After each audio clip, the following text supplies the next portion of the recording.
сега да видим. Добро утро. Добър ден. Здравейте, юнаци, хубави момчета и момичета. Днеска при вас е пристигнал един мъж с почтен мъж и двамата добре братляти и двамата войводи. Предполагам, че може би ще разпознаете... Георги Бенковски! Георги Бенковски! Това е, да. Христо Ботев! Добре. Христо Ботев! Здравейте и от мен, деца. Аз съм Захари Стоянов, Джен са ми казвали, и съм участник в Априлското въстание, затова съм с този каяфет, така се казва едно време на дрехите, каяфет. И сега ще ви представим нещо много интересно с дядо Филипов, така ще го се наричаме дядо. Един интерактивен урок. Връх Луковци се намира във Врачанския Балкан и на този връх е издигнат паметникът на Христо Ботев и неговата чета през 1936 до 1939 година. Освен това, по-известен е факта, че и братът на Христо Ботев е участвал в Ботевата чета, но той стига до боя на Милин камък само и след това се връща по някои причини, дали здравословни или просто се е загубил в тези гористи местности. Стигат до Лом, там са заловени, съдени са от турския съд и са пратени в турските затвори.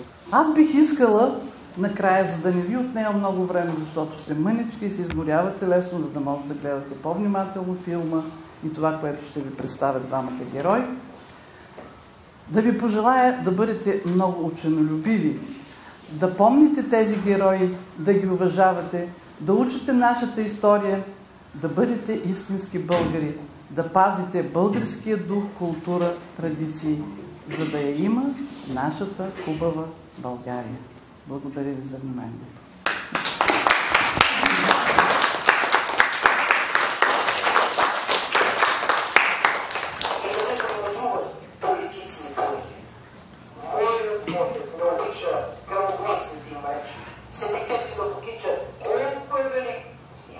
А сега, мили деца, следва изненада. Филмовите герои оживяват и идват при вас. Жив е той. Жив е. Там на Балкана. Утърнал в кърви лежи и пъшка. Юнак с дълбока на гърди рана. Юнак в младост и в сила мъжка. Почитаемо събрание, вие ще да сте познали нашия главен герой Христа Ботева. Аз съм неговия скромен пръв биограф Захари Стоянов. И до сега ние двамата с него спорим кой прави животоописанието на един герой. Дали самият той със своите дела и подвизи, или пък ние, по-сетнешните негови списователи. Но и в двата случая трябва да ви кажа, че Христо е бил образец на хубостта в пълната смисъл на тая дума. Само го погледнете. Ръст класически, очи големи и черни като агарване, вежди пиявици, чело изпъкнало и широко, което красяло къдравата глава като венец, гърди и плещи широки, ръце и лице бели и деликатни, нос римски, брада и мустаки черни, да му се не нагледаш. При това прибавете огненото му юраторско слово, дарбата му на разказчик да описва и представлява в живи краски всичко, за каквото говори, да иронизира и увлича дори уния от вас, които той напада. То вие ще да добиете пълния портрет на Христа Ботева. Скоро ще да извикат 200 гърла. Да живее България. Чувствата, които изпълват душа, ме правят като лев. Нашия герой Христо Ботев е бил човек, роден и предназначен с необяснимите стихии да бъде голям човек, да заповяда, да води подира си тълпите и да прави епохи.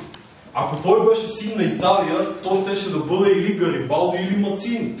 Ако пък беше съвременник на Франската революция или на Луи Наполеона, то барикадата в града Париж щеше да се казва Ботева. Ние говорим за Христо Ботев, поета, огнения, комуто няма равен не само в Калофер, но и в цяла България. Той е Ботев, който се провикна от миризливите кръчми на чужбина, гол и бос, гладен и презрян. Тежко, брате, се живее между глупци неразбрани. Тежко. Тежко. Вино дайте, пиян аз да но забравя, той, що глупци вие не знаете. Позор ли е? Или слава? Хайде на Балкана! Крещим! Ама що ми стреснеем, забравяме думи, клетви и се смеем и не меем пред народни свети жертви. Той е Ботйо с голите лакти, който яде на двата деня един път, има себе си за щастлив, умен и блажен. Следователно, нека веднъж завинаги престанем да мерим хората като Ботйова с аршина на обикновените смъртни. Той бил възхищен от хайдутите, тия епически пилета на Стара планина. Той просто обожавал. И намислил и той да стане хайдутин. И бърза да обади това само с една песен на своята мила майка. Не плачи, майко. Не държи, че станах аз и хайдутин. Хайдутин, майко. Бунтовник. Да тебе двете оставих за първо, че да жалиш. Но кълни, майко, проклиняй таз черна турска прокуда, дето нас, млади пропади по тая тежка чужбина, да ходиме, да се скитаме. Не мили, гледи, не драги. Оти си мили лицето и ме запита дали нямам гребен да си чеше косата. Послушай, тук той ми се представи такъв хубавец, какъвто друг път не съм го Да учи деца на А и Б, па може би и да пее в неделен ден на черкова. Неговия баща е бил учител. Той имал случай впечатлителния му син да види и научи, що значеше да бъдеш по това време учител. Да те викат на общината, що им кефне и да изпълняваш каприците на няколко чурбаджи. В тях говори сърце и душа. И чувствата и мислите се изливат на белия лист.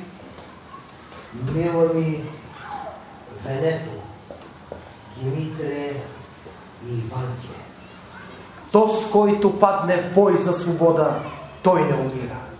Него жалее земя и небо, звяри и певци песни за него.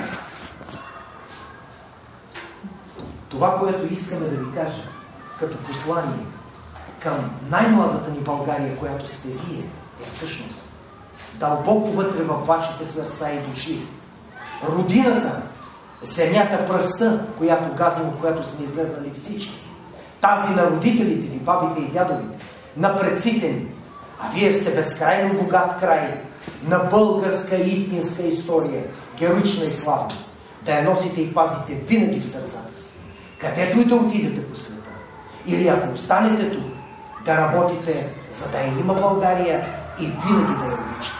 А това може да направите само, дай Боже, когато пораснете, да създадете красиви големи семейства, да научите вашите деца и внуци какви е чеда раждала раждала и сега ражда майка и нашата българска, и че България винаги съществува, винаги възтържествува из пепелищата на планетата, на натиска, на няманията. Винаги се възражда като птицата Феникс, защото България и българите са Божи народ. Бъдете ли живи и здрави. Всичко добре.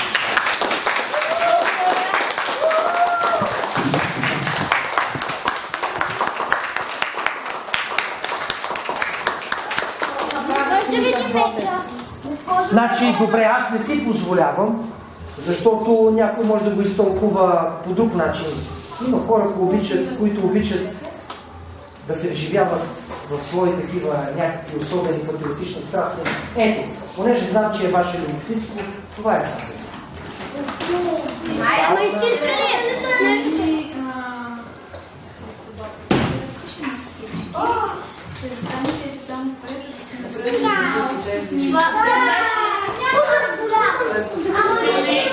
с него да Имената, как се казва?